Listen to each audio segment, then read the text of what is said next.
Welcome. We are once again behind the scenes at the High Level Finance Conference. And I am very fortunate to be here with Yasmin Sharif, the Executive Director of Education Cannot Wait. Yasmin, what a day it has been already. It's been absolutely inspirational and a heavenly day because everyone, and we have about 3,000 participants, about 2,500 online and just over 600 here in person. There's been a connection between all of us. We work with everyone. Everyone feels that this is a shared victory, it's a shared success. We achieved a higher pledging than we had expected. We had expected 50%, $150 million, and we ended up with $823 million in the first month of implementing our strategic plan. And you feel a genuine happiness, you feel blessed, and you feel this is what happens when they all work together. When there's no competition and we all focus on the children and adolescents that we serve in the hardest, darkest spots on the globe. It's been a day of humanity, inspiring. Absolutely, it's very inspiring indeed. So over 836 million US dollars already pledged. Now, what does this mean now for ECW? 826, but it's still more than we had expected. It means that we can continue. We have investments in 40 countries, of whom we have multi-year investments in 27 countries. Means that we can now renew all of them and continue while we simultaneously advocate for education in emergencies and protracted crisis and generate more resources towards reaching the target by year 4. It means that 20 million children and adolescents will have access to a quality education, a child-centered education that is inclusive and that is continuous. Psychosocial services, trained and supported and empowered teachers, school feeding, water and sanitation, protection. We can give them the whole package to children who are in Niger, across the Sahel, across the Middle East, the Rohingyas, the girls in Afghanistan, a program that we have not stopped, and we are able to continue to deliver to them. Wow, that's amazing. Amazing steps already. What else would you like to achieve next? Well, we would like to exceed our target by 2026 and have moved education in emergency and protracted crisis further from the margin to the center. When we started, we were somewhere here when it came to education in emergency and protracted crisis because it's a development sector, it's a basic service, and it's very difficult to deliver that when you are in the middle of an armed conflict or there is enormous forced displacement. But because we are working within the UN system with civil society, it's not a coincidence that we are here. My dream is to become or to work at an NGO. They do a lot of work, crossing front lines, going into different territories, reaching the grassroots, working with local communities. And so our way forward is now action, action, action. We have the funding to translate this into action and continuously unlock resources, private sector, governments, foundations. We believe that if the whole world realizes, like everyone here today, that education is a foundation for all human rights and sustainable development goals, we will exceed that target in 2026 and beyond. Fantastic. Yasmin, thank you. Those are words that are so powerful. It's all about the action, not just the words. Thank you so much, Yasmin. Yasmin Sharif, everybody, Executive Director of Education Cannot Wait. Thank you For having me, and thank you to all of you who are watching. You are part of Education Cannot Wait. Everyone here is part of Education Cannot Wait. So all of the achievements and success today is thanks to you. It's thanks to you. Thank you, everyone. Fantastic. Thank you. Thank you, Yasmin. Okay, and here we are. There you go. Wonderful words shared by the Executive Director of Education Cannot Wait, Yasmin Sharif. So as you can see, we are here still backstage behind the scenes at the conference. And in fact, while we're here, let's take a moment to review some of these dreams that are being shared, like Janat Ara from Bangladesh, to work at an NGO, or Achiata, age 15, from Mali, to become a school principal. This is what it's all about. These are the dreams of more than 222 million children around the world. that are seeking education to really fulfill their dreams. Now, as we walk around here, if your cameraman can follow me, we have hopefully a couple more interviews that we would like to do. So I'm going to just move over to this side of the venue here. So if you can walk with me, hopefully you won't fall over. So let's see if we can see a couple of others. We have, let's see, we're going to find a few people right now. Okay. Let's see, should we move just back? And okay. So this is truly behind the scenes. We are walking around.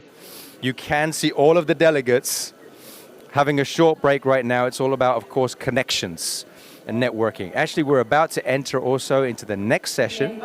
So there goes the announcement. So here we go. Let's see if we could just catch up here just before the next session starts.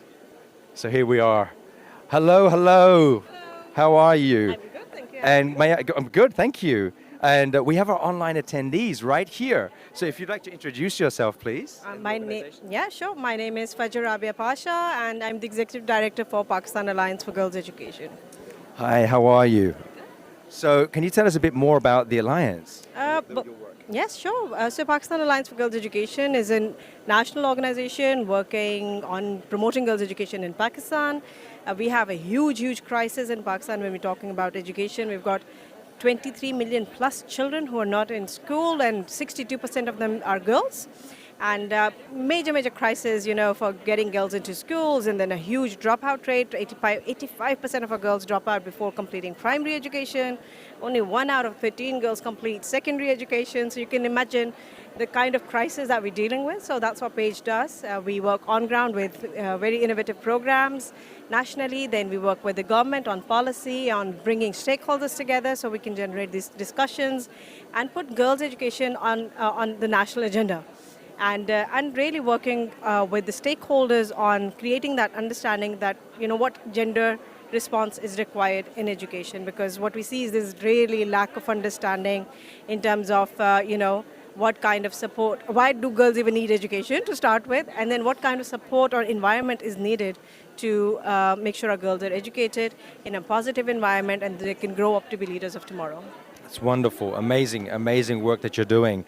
Now, what has been your experience so far at the conference? What are the impressions that it's left on you so far? Okay, so I have loved it, to be honest, because I love action-oriented conferences or discussions, and it was just so good to see the pledges coming in, and you can see that there's an outcome to this. It's not just we've just come together, we come together all the time, we talk about these things, we know the problems, we know the solution, but then there's no financing behind it.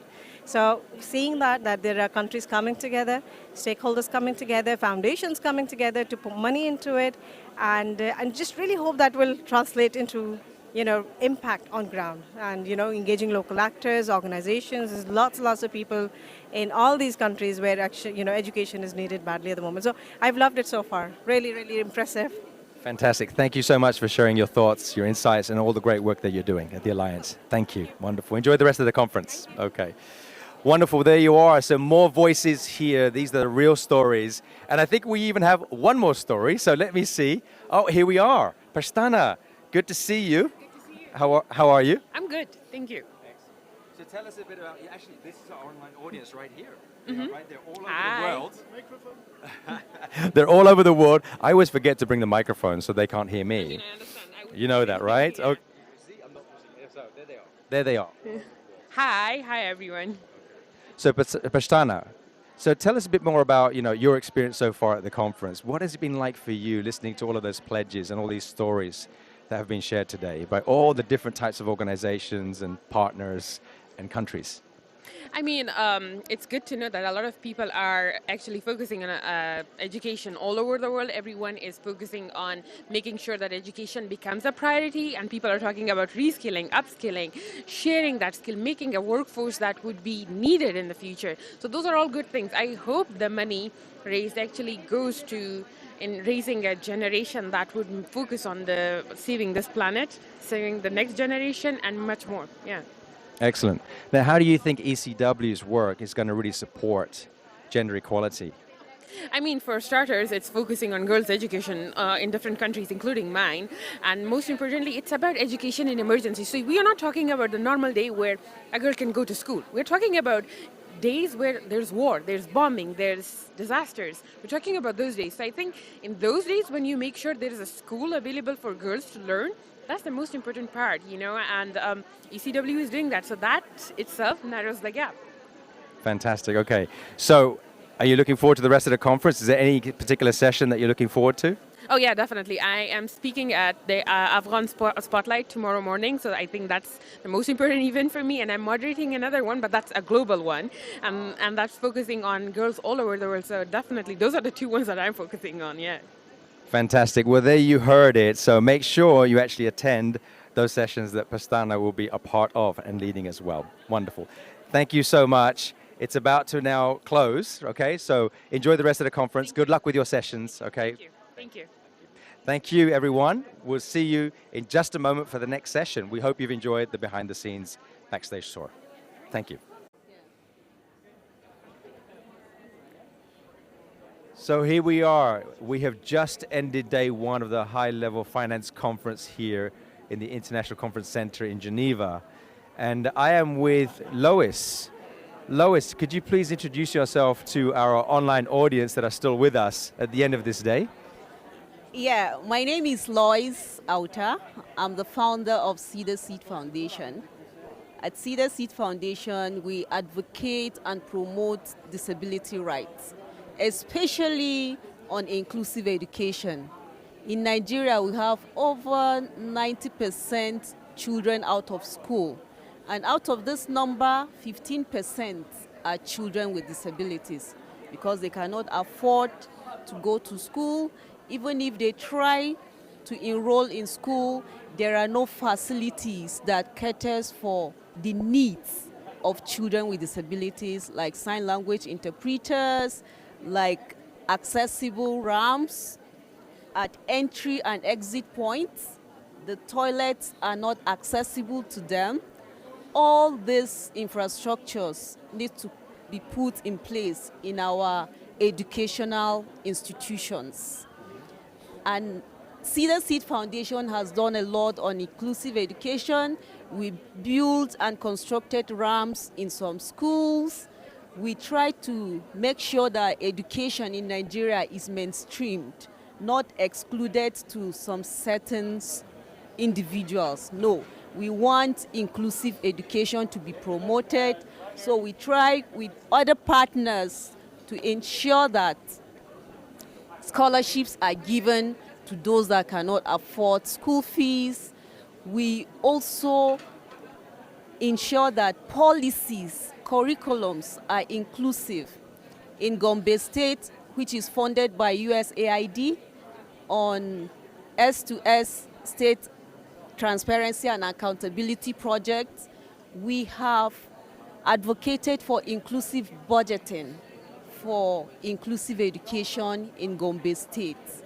So we have done a lot on inclusive education, and I'm calling on all partners to join organizations of persons with disabilities all over the world to ensure that children with disabilities are educated.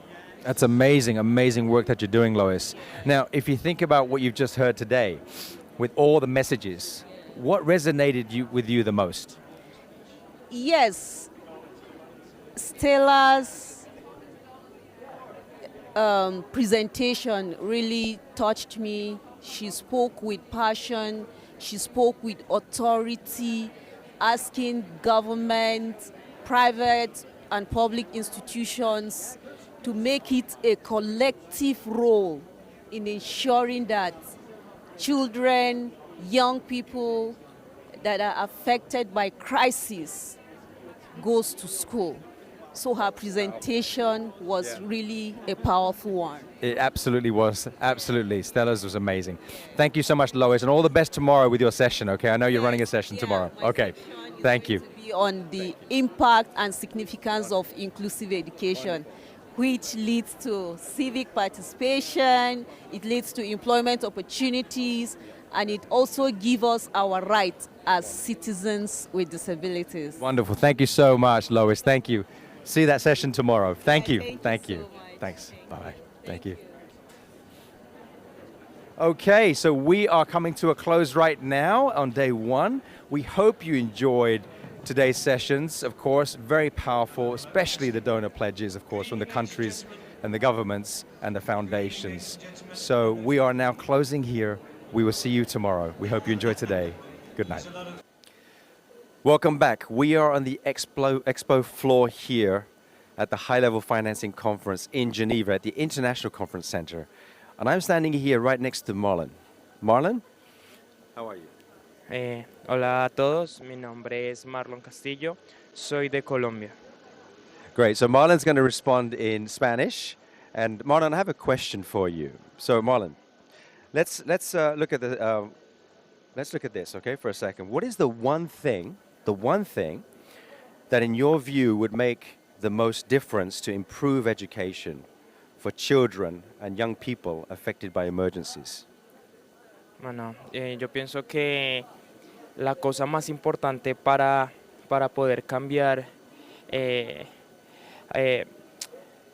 los jóvenes, para que los jóvenes puedan cambiar el mundo, es que nos tomen más en cuenta. Nosotros como jóvenes tenemos voz y voto ahora. Tenemos la capacidad de analizar la crisis que está pasando alrededor del mundo y creemos que si nosotros tenemos más voz y voto con respecto a las decisiones que los líderes mundiales toman, podremos hacer un cambio real en la humanidad.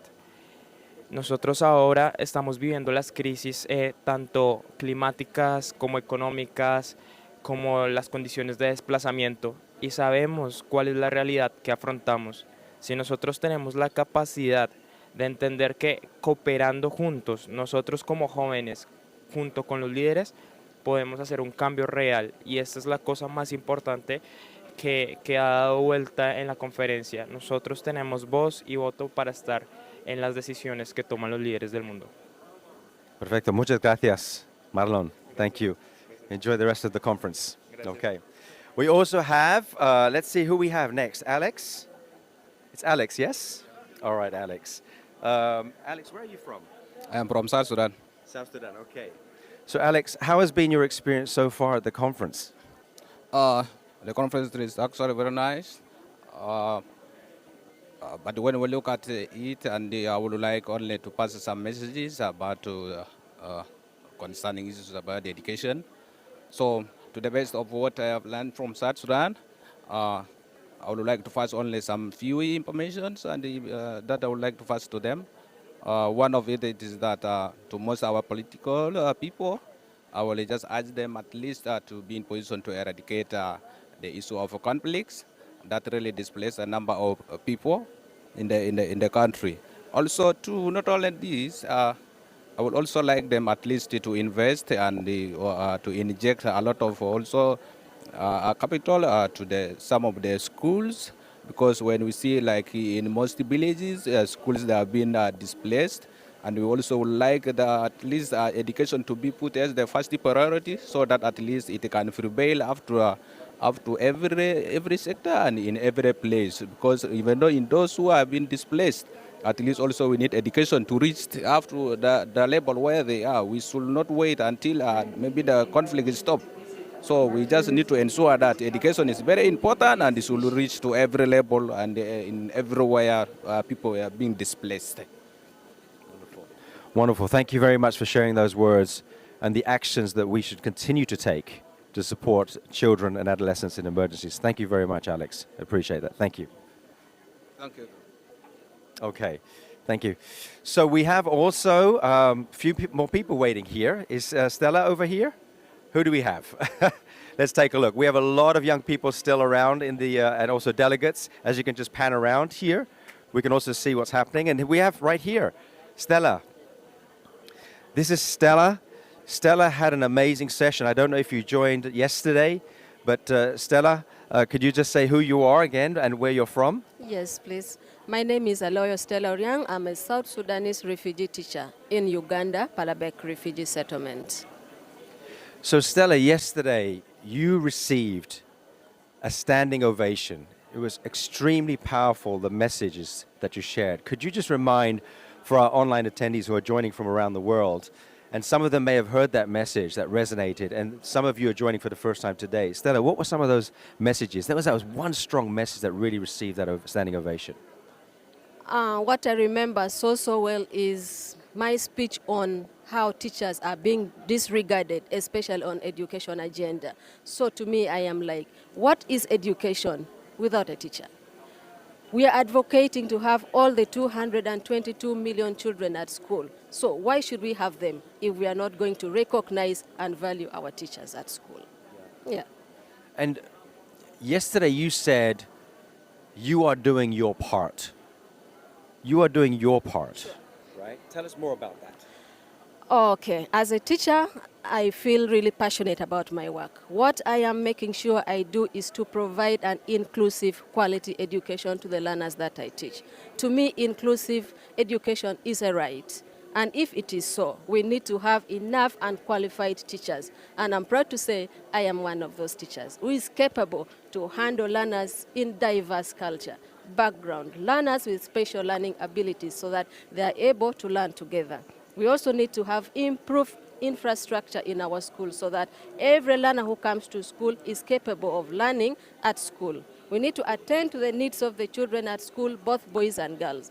Especially for the girl child, I would really advocate for menstrual hygiene management facility to be at school so that the girl child is able to come to school, attend lesson, improve in performance and complete studies like any other child around the world who is in need of education. We also need to provide inclusive learning materials. Even in our infrastructure alone should be improved in such a way that every child who comes to school is able to enter the class, go into the latrine, access a library. That is inclusivity. Lastly, we advocate for training of teachers and stakeholders on inclusive education to create that awareness so that everyone is aware that, yes, in our schools, we don't have learners with one category. There are different categories of learners that come to school, and we need to attend to all their needs. Thank you. Stella, we are extremely grateful and humble for you as a teacher and all the teachers around the world that are doing everything they can to support the children and their education in emergencies and protracted crisis. So thank you for everything that you do. And thank you to all the teachers and educators around the world for what you're doing. Stella, enjoy the rest of your time here at the conference. Thank you so much. Okay. Thank you, sir. Thank you so much. Okay, so we hope you got those powerful messages from our youth, but also from people like Stella. Those messages are so powerful in terms of what their needs are when they're on the ground, in terms of the support they require to support the children in emergencies and protracted crisis. Now, as we're coming close to the end of the break and we're going to join other parallel sessions, let's just take a look around and to see a little bit of the atmosphere that's here in the expo floor of the Geneva Conference Center. So as you can see here, if you were with us yesterday, we're just going to move around here and you can see the stories. These are the dreams that are being shared by children. 222 million children who have dreams to go through education. And for example, Yassar, who's 12 from Syria, who wants to become an orthopedist. As we move over to the left, we see Beatrice from the Democratic Republic of Congo, who wants to become a mathematics teacher. That's her dream. There are 222 million children that have dreams where education is vital for them to achieve those dreams, to make them a reality. Now let's move over here a little bit and we can see actually, if we just walk down, we've got obviously some sessions, some side sessions that are happening right here during the break as well. So the education itself and the information and the knowledge transfer continues. And let's move some more. Let's actually go down a little bit further. We'll actually see right at the end, we're going to see the partners. I'm just going to stand over here. And you can see these are all the partners that Education Cannot Wait. These are the partners that the work ECW is working with, from NABU to the Norwegian Refugee Council, 100 Million, Action for Development, all the different partners and supporting their efforts to provide education to children and adolescents throughout the world who are facing emergencies and in a protracted crisis. And finally, let's see if we can move over here. We're going to just end here just before the break finishes. We're going to move over to an area which you can see all the phones that are hanging down. And all the attendees here can actually listen to the dreams. They can touch the panel and they can listen to the dreams of the children. They can also see pictures, so they can actually click here and they can listen. They can put the headphones on right here and they can also see the pictures of the dreams of the children. These are the postcards that they've been sharing. So extremely powerful messages here for all those attending that can actually access and see what's happening. So this is really it. This is the end of the break. This is the end of the behind the scenes at the International Conference Center here in Geneva. We've hoped you've enjoyed these short sessions where we've been interviewing some of the delegates here, some of the teachers, some of the youth. It's time now to close as we go into the next parallel sessions. Enjoy those and enjoy the rest of the day. Goodbye.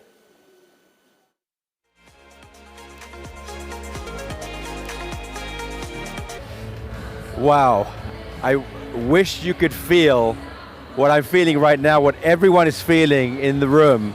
As you can see right now, we just had a collective group photograph with the number of $826 million that has been pledged here at the first ever ECW high-level financing conference. It has been an amazing 1.5 days with amazing stories shared from all different types of environments and governments, private sector, but especially the youth. Those powerful voices, those stories, that's all about providing education to 222 million children finding themselves in emergencies and protracted crisis. We have almost come to a close, but I'd ask you to stay online just for a few more minutes, wherever you are in the world, as we go back into the expo behind the scenes and to get a few thoughts, a few words and experiences of those that attended this conference. So stick around, we'll be back in just 1 or 2 minutes.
Hello again, and here we are back behind the scenes at the expo area. We've just concluded, and we found a couple of folks here, and I'm going to ask actually my colleague Laurence to ask a question.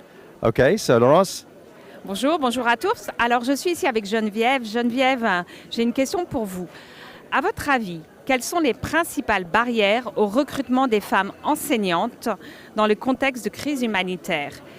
Et quelles sont les actions nécessaires à mettre en place pour accélérer ce recrutement de ces femmes enseignantes dans ces zones? Merci Laurence de me passer la parole et merci de me donner l'opportunité de parler à tout le monde de par le monde entier.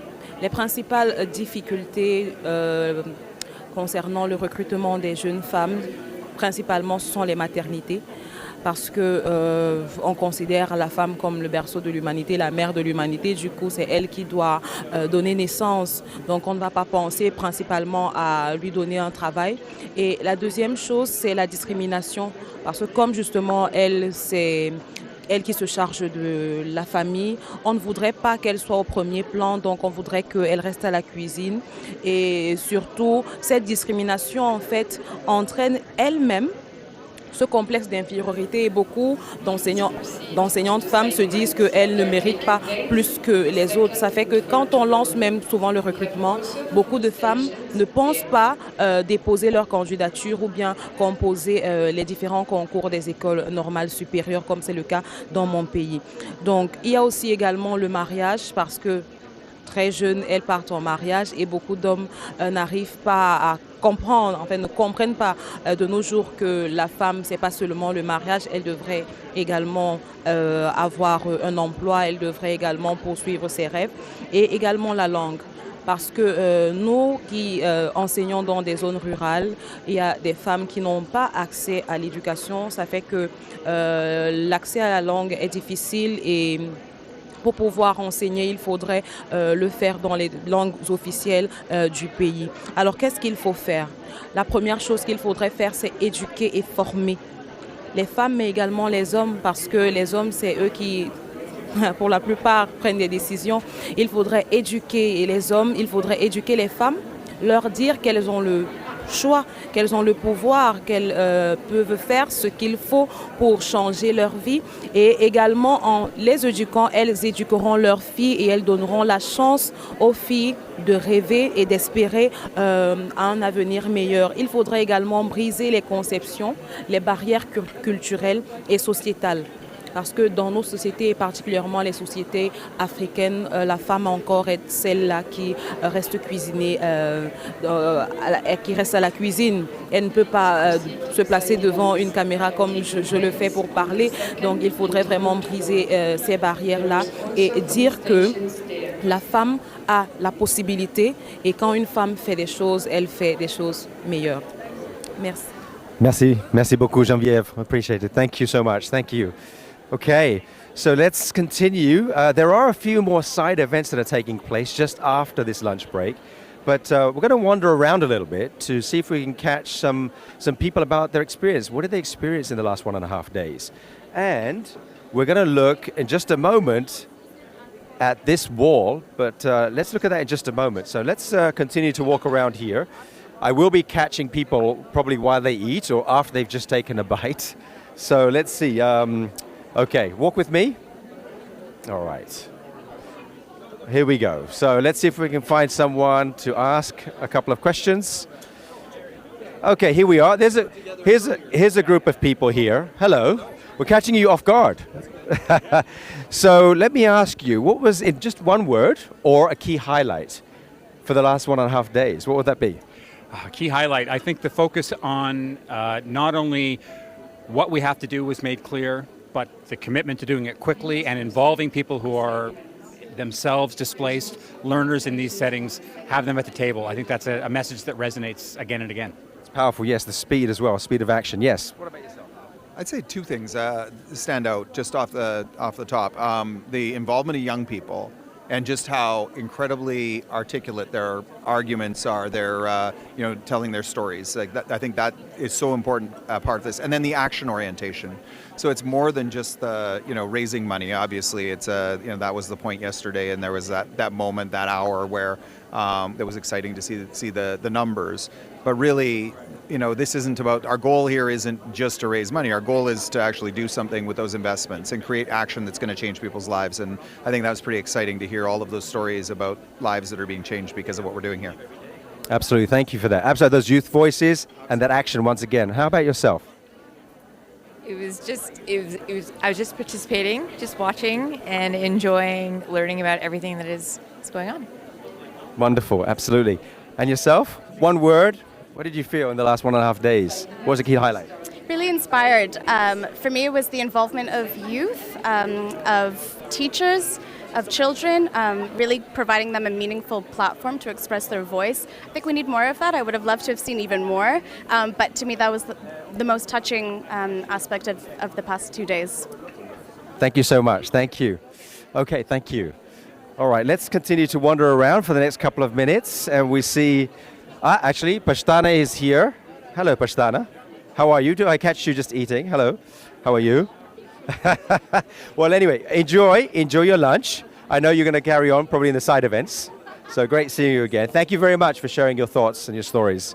Very powerful. Thank you. Okay. So we're going to walk over to one last area, which I think is extremely important.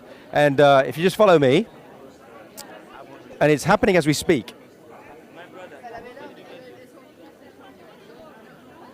So this right here, and we have 2 people on here. Please stay there. So you are on camera. So can you tell us, okay, I'm going to just jump on stage here. Have you signed this wall? That's the question. I did. I signed yesterday. Yes. Where is it? Dreams do come true.